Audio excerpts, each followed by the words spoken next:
Assalamualaikum warahmatullahi wabarakatuh. Apa kabar teman-teman semuanya?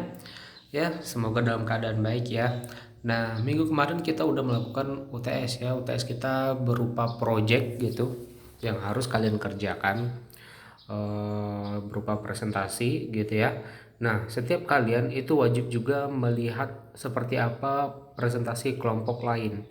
Ya, seperti apa uraian tema yang dipaparkan kelompok lain. Kenapa itu harus wajib setiap kali melihat? Karena itu adalah materi yang harus kalian ketahui semua gitu ya. Jadi bukan berarti kalian hanya mengetahui materi yang kalian presentasikan saja gitu. Harusnya sih kalian melihat itu ya, melihat presentasi kelompok teman-teman lain itu adalah sebagai pengantarnya agar kalian setidaknya eh, punya pengetahuan lah tentang semua diagram yang udah kalian presentasikan ya, yaitu tentang diagram WML. Ya, bagi yang belum melihat silahkan dilihat ya. Silahkan dilihat presentasi-presentasi kelompok-kelompok lain dengan yang membawakan tema-tema lain gitu ya. Ya, karena itu wajib tiap kalian harus tahu gitu ya. Seperti itu kira-kira. Nah, hari ini saya akan menguraikan kembali tentang UML ini gitu ya. Bagi yang belum paham atau yang di hasil kelompok presentasinya ada yang belum memahami atau yang belum mengerti, nah nanti kita luruskan lagi di sini gitu. Nah, jadi hasil presentasi project kelompok kalian itu ada yang bagus, ada juga yang ala kadarnya gitu ya teman-teman ya. Nah, ada beberapa yang bagus dan ada yang hanya sekedarnya saja ya, seperti memenuhi, yang penting udah ada syaratnya ngumpulin gitu ya, ada yang seperti itu gitu. Tapi bagi yang mengerti ya alhamdulillah, bagi yang enggak ya ini hati-hati gitu ya, karena nanti di UASnya kita itu kalian tidak lagi kelompok tetapi sendiri-sendiri, dan kalian wajib mengetahui semua eh, bagaimana implementasi semua diagram ini gitu loh. Ya enggak semuanya juga sih, nah tapi beberapa gitu ya. Hari ini kita akan membahas kembali tentang diagram UML ya. Ini adalah teorinya dulu. Besok minggu depan baru saya akan menjelaskan tentang bagaimana implementasinya dalam studi kasus gitu. Oke. Nah, outline yang harus kita capai di pertemuan ini adalah, yang pertama adalah jenis-jenis diagram UML. Yang kedua adalah model masing-masing diagram. Kemudian bagaimana contohnya di setiap masing-masing diagram tersebut gitu. Nah, kita masuk aja ya. Nah, yang pertama kita akan lihat beberapa macam diagram UML ya. Kalau kita lihat sebelumnya ada 14 gitu ya, ada 9 sampai 14 diagram. Ya, itu yang wajib kita ketahui. Tetapi dalam penerapannya tidak harus semuanya kita gunakan teman-teman ya. Agar kalian paham, wadah diagram UML ini adalah kerangka atau pemodelan yang gunanya adalah untuk memudahkan kita gitu. Maka dikeluarkanlah semua model yang ada gitu dari UML ini. Tetapi bukan berarti dari semua diagram UML semuanya juga kita pakai teman-teman. Enggak seperti itu gitu loh. Ya. Jadi cukup kita pakai beberapa model saja, beberapa kerangka saja yang penting sudah mewakili dari desainnya kita gitu. Jadi nggak harus pakai semuanya gitu ya. Ingat, dengan adanya alat bantu seperti pemodelan ini, itu gunanya adalah untuk memudahkan kita gitu ya.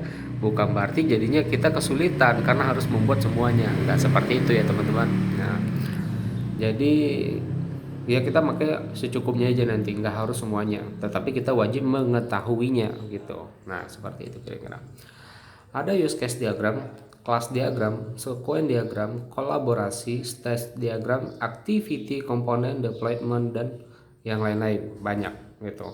Kita lihat satu persatu.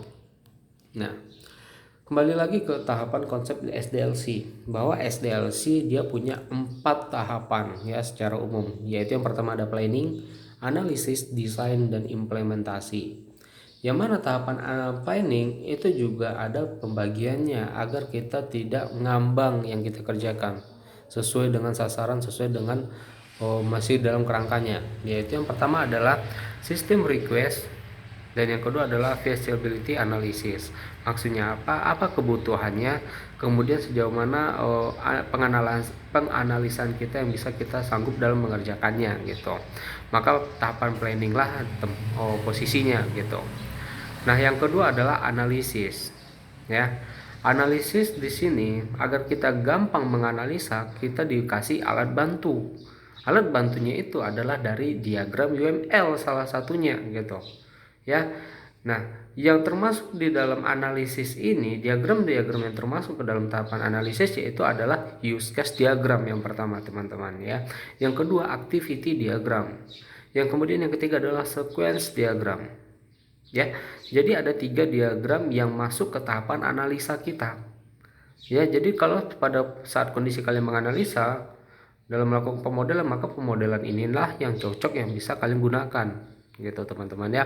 Dan menurut saya ketiga diagram ini, use case, activity, sequence, itu wajib kalian buatkan. Malah setiap apapun pemrograman ini wajib, setiap apapun kerangka perancangan yang mau kalian bangun, 3 ini wajib teman-teman. Diagram yang 3 ini wajib ya.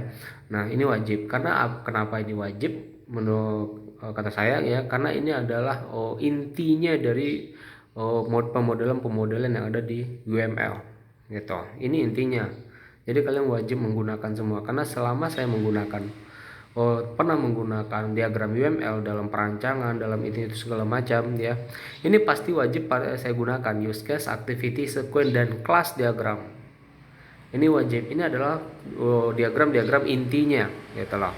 Nah, diagram-diagram setelah itu seperti komponen, komunikasi diagram gitu, deployment diagram, composite diagram, itu adalah model-model sebagai pelengkapnya saja ya, sebagai untuk mendetailkan saja.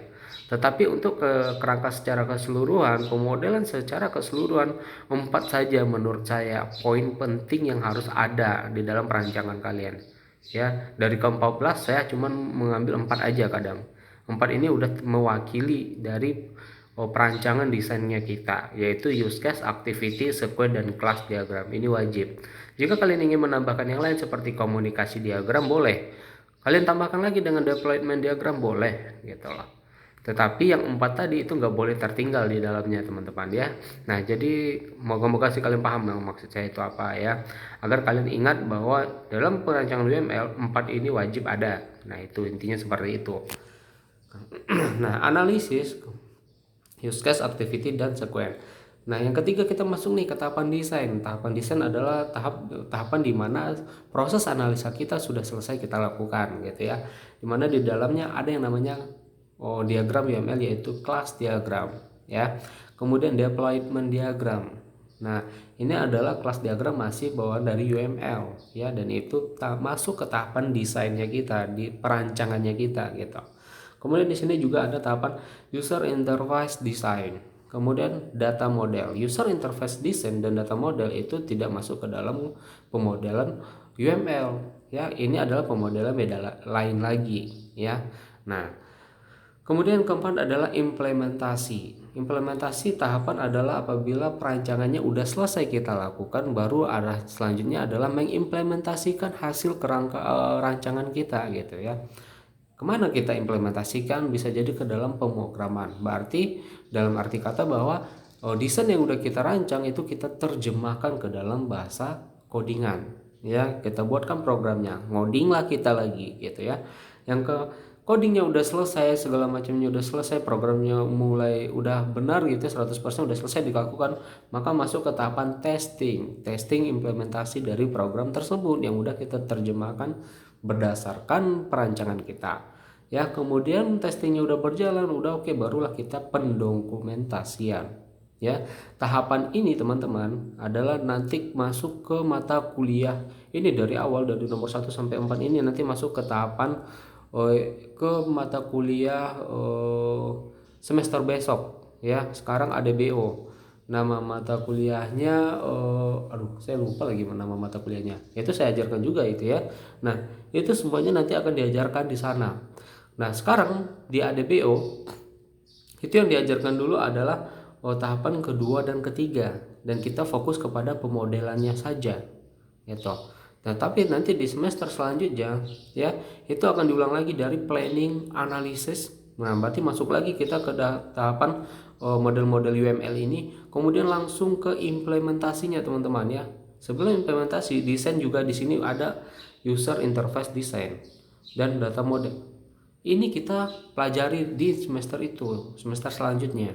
Kemudian di situ kita wajib mengimplementasikan ke dalam bentuk program. Ya. Jadi sebenarnya ini lanjutannya nanti di semester selanjutnya, ya. Nah, di situ nanti kita akan mempelajari ini semua. Ya, kalau misal di ADBO kita mempelajari ini aja nih. Nah, ini ya. Nah, nanti semester selanjutnya semuanya. Nanti kalian wajib bikin program dari hasil rancangan yang udah kalian bikin. Nah, seperti itu teman-teman ya. Nah, lanjut lagi. Nah, kita akan masuk ke UML-nya ya, diagram-diagramnya, model-model yang ada di dalam UML ini. Yang pertama use case diagram ya. Kalau kita baca pengertian dari use case diagram, yaitu salah satu jenis diagram pada UML yang menggambarkan interaksi antara sistem dan aktor ya. Use case diagram juga dapat mendeskripsikan tipe interaksi antara si pemakai sistem dengan sistemnya ya. Boleh saya artikan seperti ini. Use case diagram ini teman-teman adalah use case yang paling awal yang harus kalian kerjakan dulu teman-teman ya. Nggak akan bisa kalian mengerjakan activity diagram dulu, tidak akan bisa kalian mengerjakan sequence diagram dulu, apalagi kalian mengerjakan kelas diagram gitu ya. Ini pemain yang inti-intinya aja ya. Jadi langkah pertama kalian melakukan pemodelan setelah masuk penganalisan adalah yang harus kalian kerjakan. Yang pertama adalah use case diagram dulu. Kenapa use case diagram, Pak? Karena use case diagram adalah semua penggambaran yang akan kalian buatkan itu ada di sana semuanya, gitu. Disitulah kalian nanti akan menentukan siapa nih yang akan terlibat dengan aplikasi yang saya buat, siapa nih yang akan terlibat dari program yang saya buat, gitu loh. Nah, aktor-aktornya siapa nih yang akan terlibat? Nah, di mana kita bisa menentukan itu hanya ada di use case diagram teman-teman gitu. Kemudian jika setelah aktornya udah ditentukan siapa yang udah terlibat, barulah kita buatkan use case-nya atau aktivitas-aktivitas apa aja yang bisa dilakukan oleh aktor ini gitu ya. Contohnya siakat ya, kalian buka siakat ya. Nah, berarti siapa aja aktor yang terlibat di dalamnya. Nah, kita harus tentukan dulu aktornya siapa aja gitu. Yang pertama sudah pasti adalah mahasiswanya. Yang kedua siapa lagi? Bisa jadi dosennya gitu loh. Ya. Nah, yang ketiga siapa lagi? Aktor yang akan terlibat di dalamnya. Bisa jadi admin dari siakat tersebut gitu. Nah, paham ya ilustrasinya ini, penggambarannya. Nah, aktor yang udah kelihatan ini di use case, ternyata mungkin kelihatannya ada 3, ada dosennya, ada mahasiswanya, kemudian mungkin adminnya yang mengurus siakat tersebut gitu ya. Ada 3 aktor. Barulah di situ kita tentukan use case atau aktivitas apa aja yang bisa dilakukannya. Contoh, misalnya mahasiswa gitu. Misalnya mahasiswa dari siakat tersebut apa yang bisa dia lakukan? Dia bisa membuat KHS, bisa membuat KRS ya, kartu rencana studinya ya kan.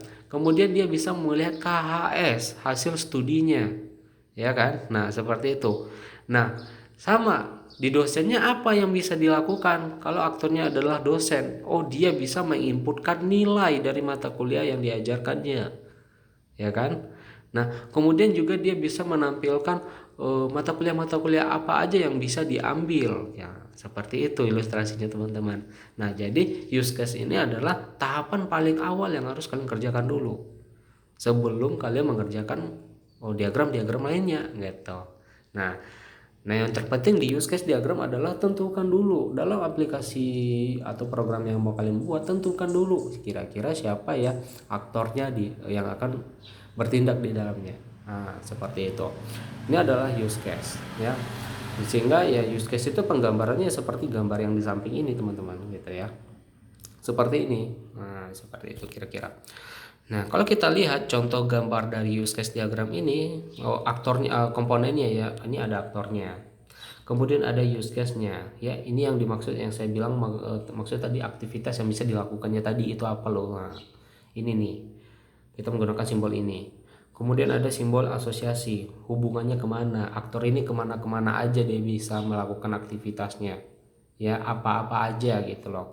Kemudian ada generalisasi, kemudian ada include dan extend. Nah ini penerapannya seperti apa, ya nanti kita pahami, kita pelajari lagi tentang include dan extend ya di dalam use case diagram ini.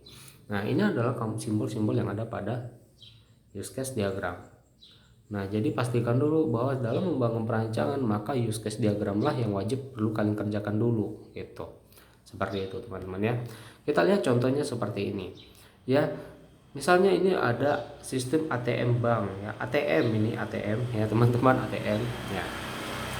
Dari ATM ini, nah kita mulai menganalisa dulu gitu ya kan. Kira-kira kalau misalnya saya bangun ATM gitu, kira-kira siapa aja ya aktor yang akan terlibat di dalam mesin ATM ini gitu. Nah pikirkan dulu aktornya gitu ya, jangan pikirkan fasilitasnya dulu yang apa yang mau dikasih di dalam mesin ATM-nya, enggak, aktornya dulu gitu ya. Nah kalau udah dipikir-pikir, udah dianalisa gitu ya, oh ternyata ya aktor-aktor yang terlibat di dalamnya itu yang pertama adalah customernya, customer yang punya nomor rekening gitu ya, yang punya kartu ATM ya, kita singkatnya menjadi customer. Oh customer nih yang akan terlibat nih gitu. Yang kedua siapa lagi? Oh yang kedua adalah teknisi dari ATM-nya ya, yang biasanya tiap sekali seminggu dia datang ke ATM ya untuk masukin uang gitu ya. Kalau uang ATM-nya habis gitu ya, nah dia yang masukin. Nah berarti ada aktor satu lagi yaitu uh, tekniknya gitu ya, teknisi dari ATM-nya. Kemudian siapa yang akan melihat update, misalnya ada informasi transaksi hari ini terjadi apa-apa aja, siapa yang akan mengendalikan, siapa yang akan mengontrol, dan siapa yang akan mengamati. Berarti ada pihak dari banknya nanti. Seperti itu teman-teman. Nah paham ya. Nah dari sini ketahuan, oh ternyata sepertinya dari mesin ATM yang mau kita bangun itu aktor yang akan terlibat di dalamnya adalah ada 3, yaitu customer, teknisi dari ATM tersebut, dan pihak bank. Nah, paham sampai di sini? Paham ya. Kemudian barulah kita tentukan apa aja fasilitas yang bisa dilakukan oleh setiap aktor ini. Ya. Yang pertama customer. Kita tahu bahwa di ATM, kalian kan kita ini adalah sebagai customernya nih sebenarnya ya. Setiap kita pasti pernah ke ATM dong, pernah ya. Pernah kan kalian ke ATM dan melakukan transaksi di dalamnya, pernah gitu ya. Ya setidaknya kalian ke ATM, langkah pertama kalian ke ATM tuh ngapain? Ya paling ngadem dulu ya, karena ada AC-nya, adem gitu ya. Nah, pertama customer, apa fasilitas yang bisa dilakukan kalau dia menggunakan ATM? Yang pertama, mungkin dia bisa ngelihat saldonya berapa gitu ya, depositnya berapa, kemudian dia bisa melakukan transfer gitu, kemudian dia juga bisa melakukan pembelian ya kan, bisa melakukan ada situ menu pembayaran ya, pembayaran ya kan, ada transfer, ada cek saldo gitu ya. Banyak ya menu-menu yang bisa kita lihat kalau kita masuk ke mesin ATM. Nah itu adalah fasilitas yang diberikan ke kita gitu ya, kepada aktor customer ya. Anggap aja ini dia use case atau fasilitasnya ya. Paham sampai di sini? Paham ya. Nah kemudian kita lihat pada teknisi ATM. Teknisi ATM fungsinya ngapain sih biasanya ke ATM itu? Apakah dia mau ngelihat cek saldonya dia juga, atau dia mau melakukan transfer juga? Enggak. Teknisi tanggung jawabnya di sini ada dia melakukan maintenance dan repair misalnya. Tugasnya ngapain di sini? Dia bisa melakukan itu update uang seperti tadi ya, update uang gitu. Kalau uangnya habis itu di mesin ATM, berarti dia yang akan menambahkan uang ke dalamnya gitu ya. Andai kan nanti misalnya sistemnya ada yang error atau koneksinya nggak berjalan, koneksi jaringan internetnya nggak berjalan, maka dia melakukan maintenance-nya gitu. Jadi fasilitas yang diberikan untuk teknisi ada 2, misalnya maintenance dan repair gitu. Ya, inilah tugas dia, inilah yang bisa dia pantau gitu, sebagai tugas dia sebagai teknisi gitu ya. Kemudian kita lihat aktor dari bank, bahwa kita tahu yang punya ATM itu adalah bank gitu ya, Yang mengontrol segala sesuatu keuangan kita itu adalah bank. Nah, bank berarti dia akan bisa melihat semua aktivitas-aktivitas yang dilakukan oleh aktor-aktor yang terlibat di dalamnya, baik itu customer maupun teknisi. Ya, jadi bank bisa juga melihat cek saldonya seseorang, apa yang dilakukan oleh orang tersebut. Dia bisa melihat transaksi apa aja yang dilakukan di sini oleh aktor-aktor ini gitu ya, oleh customer ini. Kan beragam customernya, bisa jadi dia ada yang narik uang gitu ya, ada yang bisa transfer, ada yang melakukan pembelian, pembayaran misalnya. Siapa yang akan melihat itu adalah pihak dari bank. Kemudian misalnya ada maintenance, ada repair dari mesin ATM, siapa yang akan melihat itu? Pihak dari bank. Ya, paham ilustrasi seperti ini teman-teman? Ya, nah seperti inilah penggambaran dari use case diagram gitu loh. Ya, jadi kelihatan di sini bahwa customer itu hanya bisa melakukan aktivitas use case yang diberikan ke dianya saja. Ya, seperti tadi transfer, seperti cek saldo, seperti tarik uang misalnya, seperti pembelian dan pembayaran, itu yang bisa dilakukan customer, ya kan? Tetapi customer tidak akan pernah melakukan maintenance namanya, tidak akan pernah melakukan repair kepada mesin ATM namanya, nggak akan pernah. Pernah kalian melakukan apa? Memperbaiki ATM? Nggak pernah nggak kalian sebagai customer? Nggak akan pernah teman-teman. Karena fasilitas ini hanya diberikan kepada teknisi ATM saja, gitu. Dia bisa melakukan maintenance dan repair hanya diberikan ke teknisi.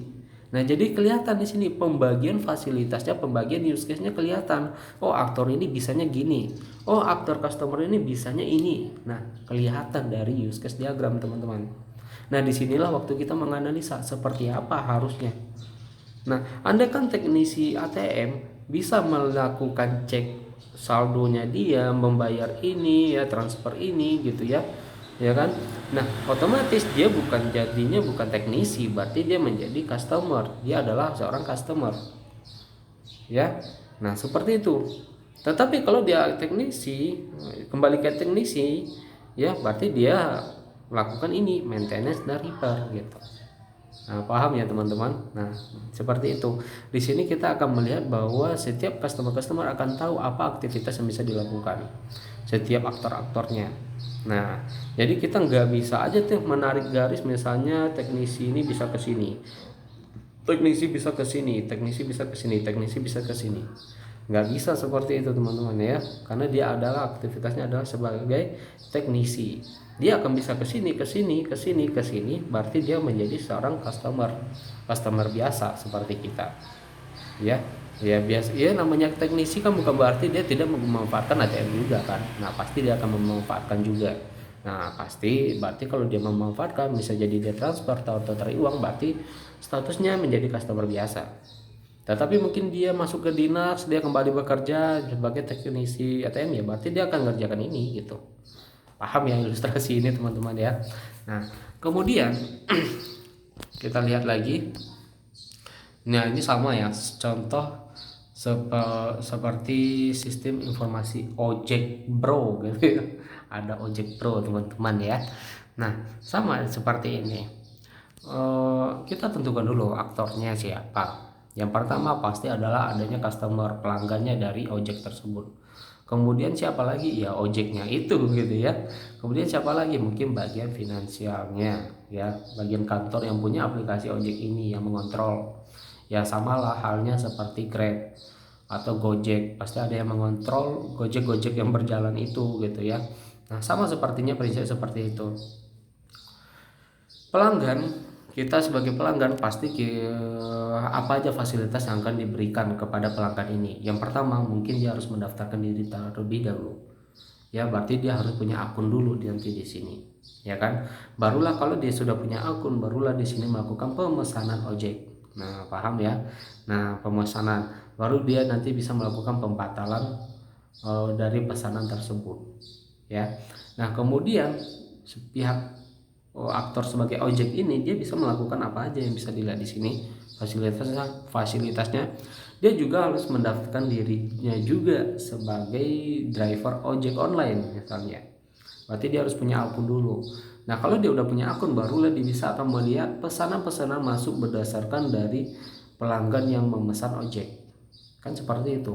Nah, dia akan melihat ke HP-nya, oh ada pesanan masuk nih. Nah, kan seperti itu.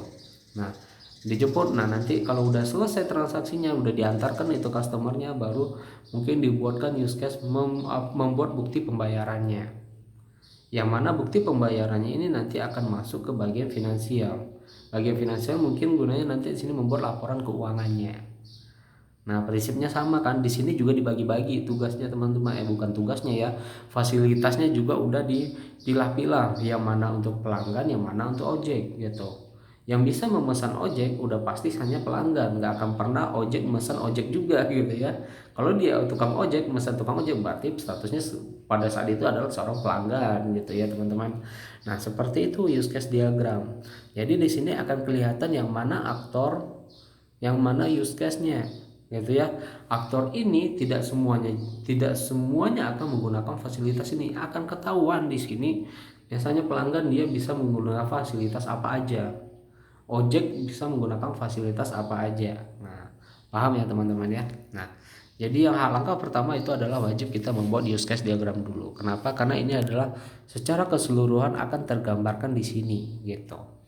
Nah, kembali lagi kita ke ini. Nah, nih ya, ke ATM ini tadi teman-teman ya. Tadi kita membahas yaitu tentang adanya include dan extend. Penerapannya itu seperti apa, Pak? Ya, karena hati-hati di dalam use case diagram kita harus memperhatikan juga include dan extend gitu ya. Oke, saya terangkan. Yang pertama adalah include. Nih, simbol ini nih, include ya. Apa itu include? Ya, include adalah use case. Ini kan disebut use case nih. Mana nih? Nah, ini simbol ini kan disebut use case. Ya. Nah, jadi include adalah berarti ini nih yang use case itu ini dia. Oke, teman-teman paham ya? Nah, oke. Nah, include adalah kondisi di mana use case bergantung kepada use case lainnya. Oke? Use case bergantung kepada use case lainnya. Maka ini akan disebut dengan include. Ya. Nah, saya ilustrasikan di sini. Nah, di sini. Pertama adalah include, ya. Include. Ya.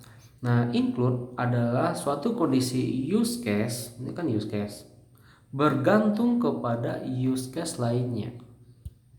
Maka ini akan disebut dengan include. Ya. Jadi dia bergantung ke use case lainnya. Ya, kalau kita lihat gambarnya nanti akan seperti ini. Use case dia akan bergantung ke use case lainnya. Nah, ini panahnya. Sebenarnya panahnya itu titik-titik gini ya, apa namanya? Bukan gini, tetapi gini. Gini loh. Ya. Nah, seperti itu. Putus-putus, garis putus-putus teman-teman ya. Nah, jadi include itu adalah use case yang bergantung kepada use case lainnya. Maka ini akan disebut dengan include. Pahami dulu ya metode teori ini ya. Paham ya sampai di sini? Oke, kita lanjut. Kemudian kita bahas tentang extend. Ya. Extend adalah apabila kondisinya adalah ada use case, kemudian di dalam use case tersebut terdiri lagi dari beberapa use case. Dan use case ini dia berdiri sendiri dan berdiri sendiri.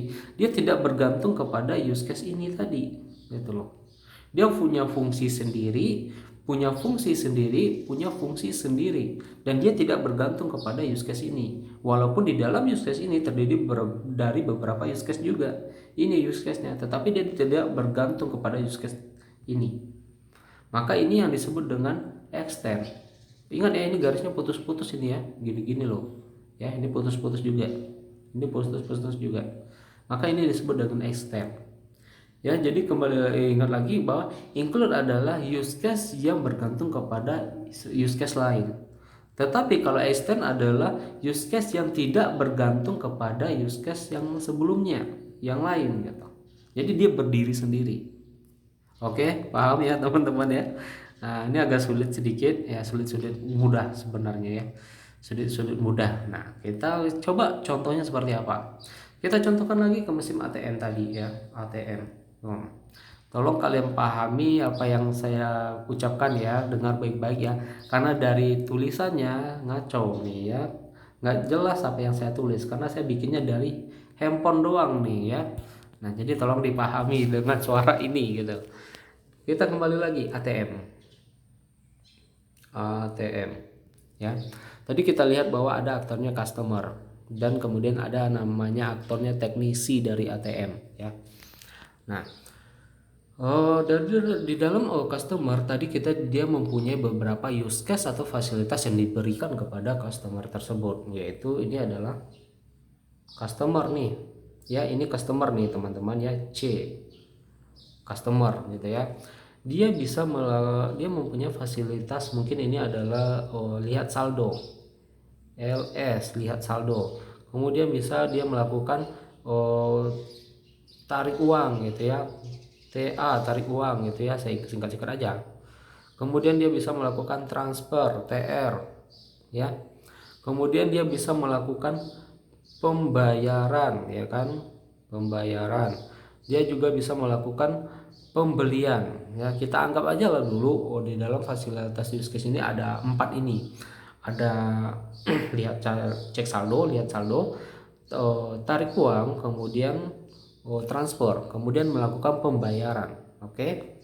Nah, aktor ini adalah customer C ya, dan dia bisa melakukan dan melihat lihat saldo, dia bisa melihat tarik uang, dia bisa melihat transfer, dia bisa melakukan pembayaran. Seperti itu kan. Begitu juga di teknisinya.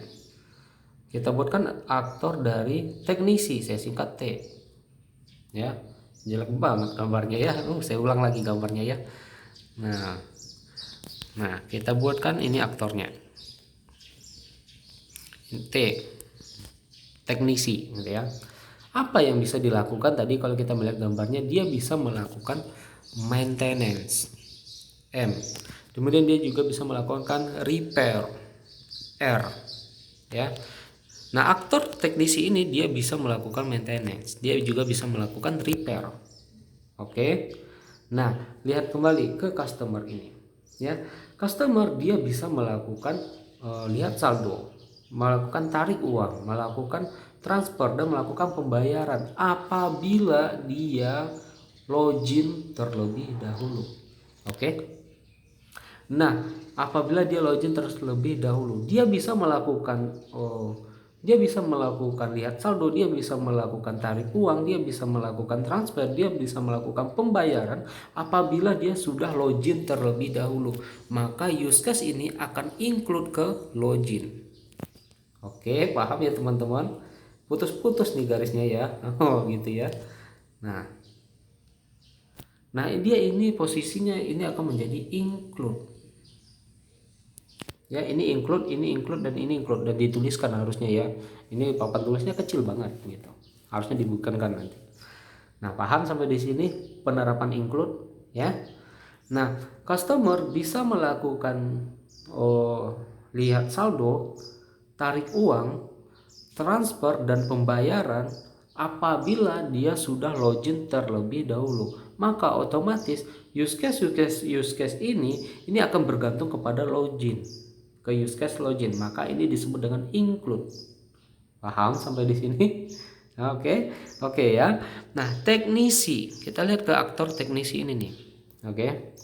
Teknisi bisa melakukan maintenance, bisa melakukan repair kepada mesin ATM tersebut apabila dia sudah login dengan akun dia sebagai teknisi. Berarti dia login, berarti use case ini akan bergantung juga ke use case login. Maka ini posisinya juga include. Paham ya teman-teman? Nah, inilah penerapan include. Yang saya maksud tadi adalah use case yang bergantung kepada use case lainnya. Ini adalah use case, ini adalah use case, ini adalah use case, dan ini adalah use case. Dia bisa digunakan juga gini use case ini fasilitas, tapi dia bergantung kepada use case login. Karena tanpa kalian login, otomatis ini tidak akan bisa kalian lakukan use case ini tidak akan pernah bisa kalian gunakan. Paham ya? Nah, begitu juga dengan teknisi. Teknisi tidak akan pernah melakukan maintenance, tidak akan pernah bisa melakukan repair kepada ATM, mesin ATM tersebut, apabila dia belum login akunnya sebagai teknisi gitu. Nah, paham ya? Ini adalah penerapan include, teman-teman. Oke? Penerapan include. Nah, paham ya? Oke, paham teman-teman? Nah, kalau bisa nggak paham diulang lagi nanti. Itu adalah penerapan include. Maka di sini statusnya akan include. Nah, sekarang bagaimana kalau kita menggunakan extend ya? Ini udah paham ya? Paham ya teman-teman ya? Saya hapus nih. Oke. Extend. Kita gunakan di mesin ATM lagi. Tulisannya jelek banget ya. Oke, ini anggaplah ATM lagi gitu ya. Kita tadi punya aktor dari customer ya, dan dia juga tadi bisa melakukan apa tadi, tarik uang ya kan, cek saldo gitu ya, lihat saldo, kemudian tarik uang, TU harusnya ya. Nah, kemudian dia bisa melakukan TR, transfer, kemudian dia bisa melakukan pembayaran gitu ya. Nah, aktor ini dia bisa melihat ini, dia bisa melihat ini, dia bisa melihat ini, dan dia bisa melihat ini. Apabila dia udah login, maka status ini tadi adalah include ya kan. Include, dia ada panahnya nih ya. Nah, ini adalah include. Nah, kemudian bagaimana cara kita menentukan extend? Ya, extend tadi adalah use case yang mana use case ini dia berdiri sendiri. Oke, ibaratnya ilustrasi seperti ini. Di dalam use case ada use case lagi. Oke, tetapi statusnya use case ini dia berdiri sendiri, tidak bergantung kepada use case sebelumnya. Paham? Oke, kita lihat dari customer tadi. Dia bisa lihat saldo, bisa lakukan tarik uang, transfer, dan pembayaran. Dan ingat, pada saat kita melihat menu pembayaran di ATM ya, ini yang realnya ya, menu pembayaran ke ATM, kalian bisa melakukan pembayaran, kalian bisa melakukan pembelian, ya kan, oke. Nah, di pembayaran itu pas kalian klik atau pembelian itu kalian klik, itu kan masih banyak lagi menu-menunya di dalam, ya enggak? Bisa jadi pembayaran ini kalian bisa melakukan pembayaran BPJS, ya kan? Bisa jadi kalian di sini melakukan pembayaran, misalnya kalian menggunakan IndiHome di rumah, IndiHome. Bisa lagi di dalam ini kalian membayarkan PDAM, ya kan? Bayar air gitu ya. Bisa jadi kalian melakukan pembayaran asuransi jiwa misalnya. Ya enggak? Ada enggak ini? Ada dong, kalau kalian ngelihat ini pasti ada, ya enggak? Nah, ini bisa jadi kalian melakukan pembayaran pulsa misalnya, pulsa gitu ya kan. Nah, lihat, ini di dalam ini ada use case lagi loh. Dan use case ini fungsinya beda-beda. Yang satunya gunanya untuk membayar BPJS. Yang satu lagi gunanya adalah untuk membayar ini IndiHome, internet gitu ya. Yang satu lagi gunanya adalah untuk membayar PDAM, air gitu. Yang satu lagi untuk membayar asuransi jiwa, ya, membayar pulsa, satu lagi misalnya. Ini kan yang ada membayar listrik lagi, ya kan? Bayar listrik nih. Kan ini yang ada di dalam menu pembayaran, ya kan? Dan dia fungsinya masing-masing sendiri-sendiri. Karena ini fungsinya ke bagian BPJS, ini fungsinya ke bagian internet, ini fungsinya ke bagian itu apa sih tadi ini? Bagian-bagian apa sih ini tadi? Tuh kan lupa, tuh kan tulisannya udah ngaco gitu ya. Nah, bisa melakukan pembayaran ke bagian PDAM tadi, PDAM air, kemudian ke asuransi jiwa misalnya, kemudian bayar pulsa, kemudian bayar listrik, kan beda-beda ini perusahaannya, ya kan? Nah, inilah yang disebut dengan extend, teman-teman. Ini extend namanya, ya. Ini extend. Aduh, kemana dia tadi nih? Nah, ini juga extend, ini juga extend, dan ini ke sini juga extend, ini ke sini juga extend, ini ke sini juga extend, teman-teman. Paham sampai di sini, teman-teman? Nah, di sini kelihatan mana yang include, mana yang extend. Makanya cara kita membaca use case ini berdasarkan bagaimana cara kita merancang, memandangnya seperti apa gitu loh. Menganalisa dari awal itu seperti apa, ya. Nah, inilah yang disebut dengan extend, yang mana use case ini di dalam use case ada use case lagi tetapi fungsinya berdiri sendiri. Inilah yang disebut dengan extend. Oke, teman-teman. Nah, paham ya membedakan antara include dengan extend. Nah, ini penting soalnya, ya. Karena biasa deskripsi yang biasa pernah saya bimbingan dengan saya itu selalu tertinggal dalam membuat use case, sangat sederhana, tidak melihatkan yang mana include yang mana extend, sedangkan use case-nya itu sedikit rumit juga, lengkap juga, tidak mungkin tidak ada include dan extend. Kenapa mereka tidak tahu? Karena mereka tidak paham bagaimana cara penerapan include dan extend. Nah, ini saya jelaskan, moga-moga kalian paham. Nanti akan kelihatan di contoh-contoh selanjutnya ya teman-teman. Nah, paham ya? Oke. Nanti diulang-ulang lagi guys ya biar kalian paham, oke. Kita lanjut lagi. Ini udah berapa menit? Waduh, saya menjelaskan use case aja 40 menit guys ya. Masuk lagi ke activity kita. Activity diagram adalah activity yang menunjukkan aliran sebenarnya ya teman-teman. Kalau kita baca dari ini pengertiannya, activity diagram adalah salah satu jenis UML yang memodelkan proses apa saja yang terjadi pada sistem. Ya, ini maksudnya apa? Dari use case yang kita bangun barulah kita bisa membuat activity diagram ini teman-teman. Ya, barulah kita buatkan alurnya. Ini adalah mendetailkan lagi dari use case diagram. Kita lihatkan lagi bagaimana alur kerjanya setiap aktor-aktor ini, setiap proses ini gitu loh. Nah, di dalam activity pemodelannya menurut saya itu ada dua. Ada yang kalian bisa menemukan seperti ini nih, ya. Kalau kalian membuat presentasinya kemarin seperti ini ada berdasarkan alur dia. Kenapa? Karena dia ngurut gitu ya, berurutan dia alurnya. Kemudian juga kalian kalau ada, kemudian ada juga yang membuat seperti ini nih tampilannya. Nah, ini berdasarkan aktor ini namanya. Ya, jadi aktor yang 3 tadi itu masing-masing aktor yang tadi itu yang ATM kan ada 3 tadi. Masing-masing aktor tersebut akan kelihatan di sini seperti apa aktivitasnya. Gitu. Ya, kalau ini berdasarkan alurnya makanya seperti tabel dia seperti ini. Kalau ini berdasarkan aktor. Nah, bedanya kalau misalnya kalian menggunakan seperti ini nih, berdasarkan seperti alur, itu bisa jadi akan mendapatkan beberapa tabel activity diagram. Gitu, bisa jadi 6, bisa jadi 7 gitu ya. Karena kita harus menjelaskan alurnya, langkah jalannya, prosesnya itu seperti apa. Tetapi kalau misalnya dari contoh soal tadi ya, dari contoh ATM yang 3 aktor tadi ya.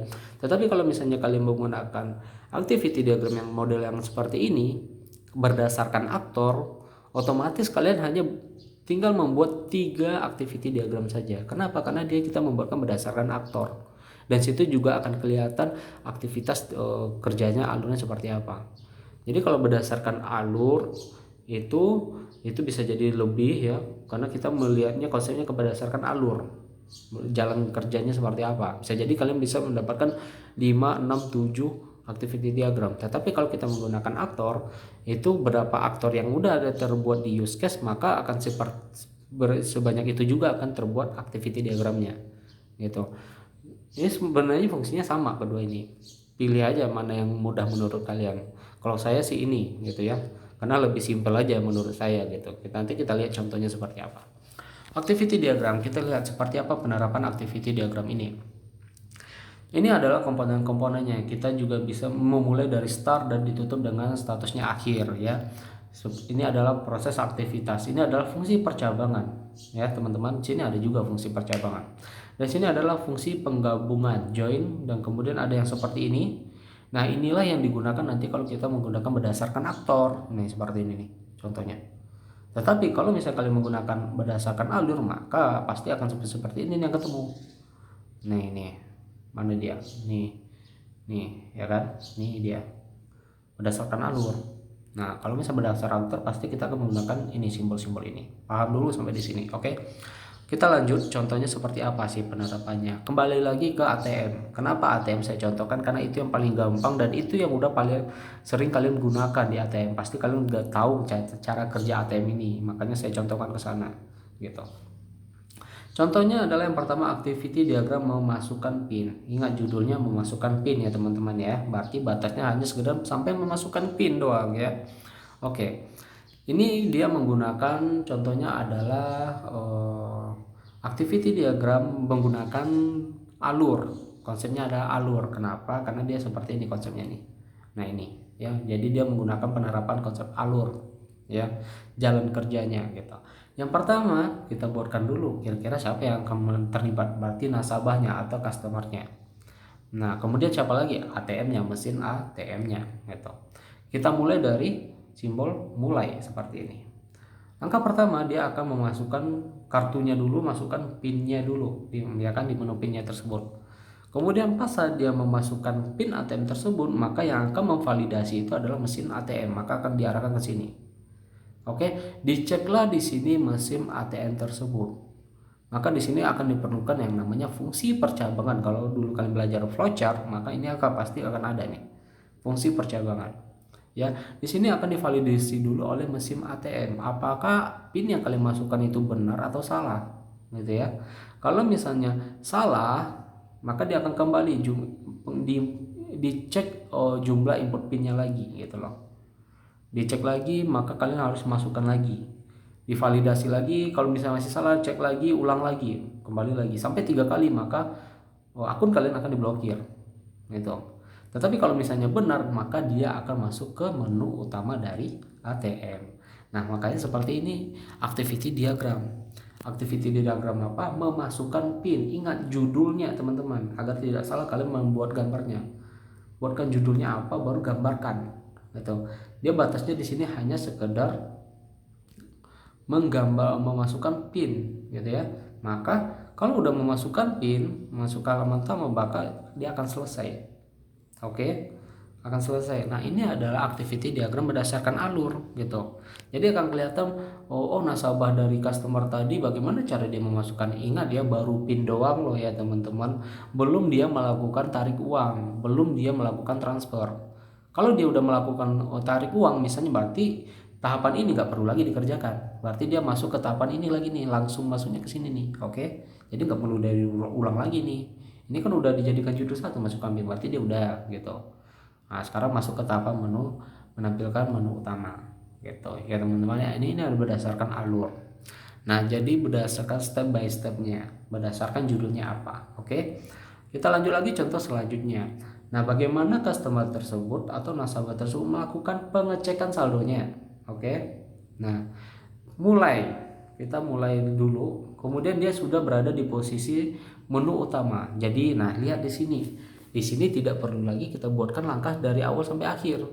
Kenapa? Karena udah kita buatkan jadi satu di sini. Nah, langkah selanjutnya adalah saat dia udah melakukan pengecekan saldo, otomatis posisinya dia udah melakukan login gitu ya. Posisinya udah di menu utama gitu teman-teman. Paham ya? Oke. Pengecekan saldo. Nasabah memilih menu utama.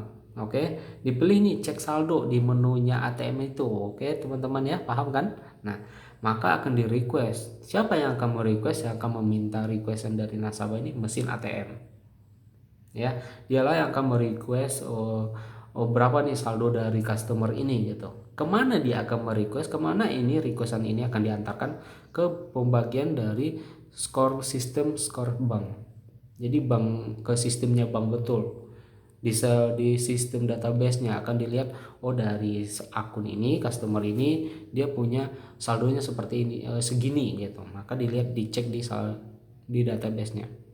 Oke, ketemu nih datanya berapa, uangnya berapa, maka itulah yang akan dikembalikan, ditampilkan lagi ke sistem ATM. Dan inilah yang akan kita lihat nanti di layar ATM teman-teman. Oke, nah kan pengecekan saldo udah sampai nggak? Sampai di sini udah dilihat kita nggak? Udah. Lewat apa kita lihat? Dari sistem ATM tadi, maka selesai. Oke, langkahnya segitu-gitu aja teman-teman, sedikit-sedikit aja, nggak harus ribuan pula banyak-banyak gitu, enggak, harus dipecah-pecah karena itu lebih simpel kita membaca. Kalau kalian bikin jadi satu malah riwo, nggak ke bingung membacanya nanti. Nah, pengecekan saldo.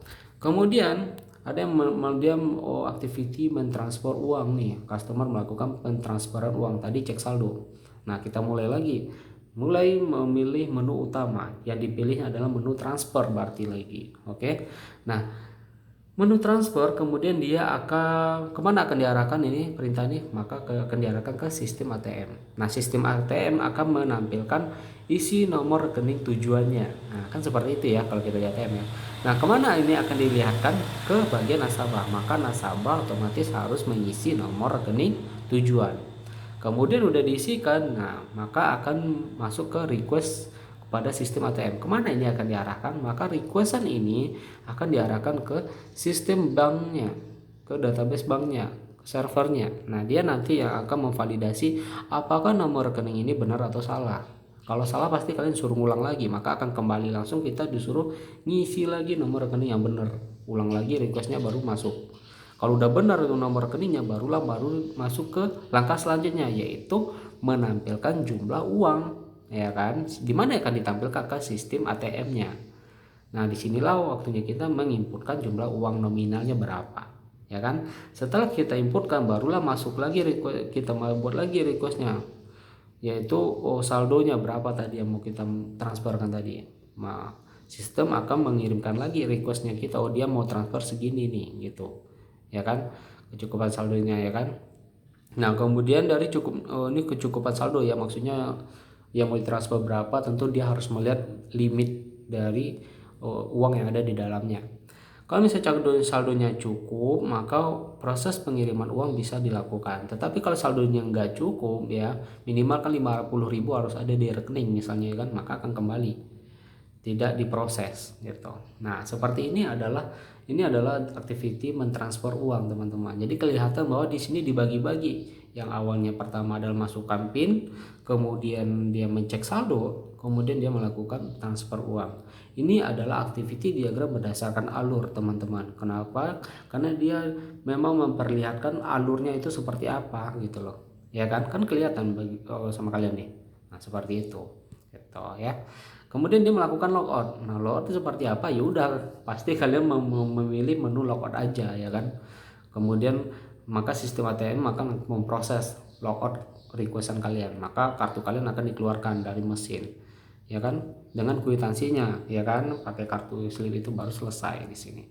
Paham? Activity diagram digunakan gunanya seperti apa dan penerapannya nanti paham ya gimana caranya. Ini berdasarkan alur, teman-teman ya. Nanti akan ada contoh yang berdasarkan aktor yang saya jelaskan tadi, yang lebih simpel lagi gitu ya. Nah, baru ini ya kan, belum lagi dia nanti melakukan pembayaran, ya kan, apalagi nanti dia melakukan pembelian. Nah, pembayaran tersebut atau pembelian tersebut, siapa tahu dia membayar saldo, membayar misalnya membayar listrik misalnya, BPJS misalnya, itu kan berarti ada lagi nanti alur activity diagramnya gitu. Nah, di situ akan kelihatan pendetailan dari use case diagram.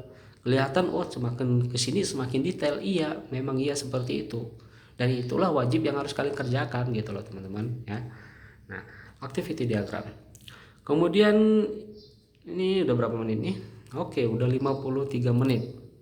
Nah, kalian paham kan ini maksudnya seperti apa? Nah, saya kira sampai ini dulu ya, kalian pahami dulu sampai activity ini seperti apa.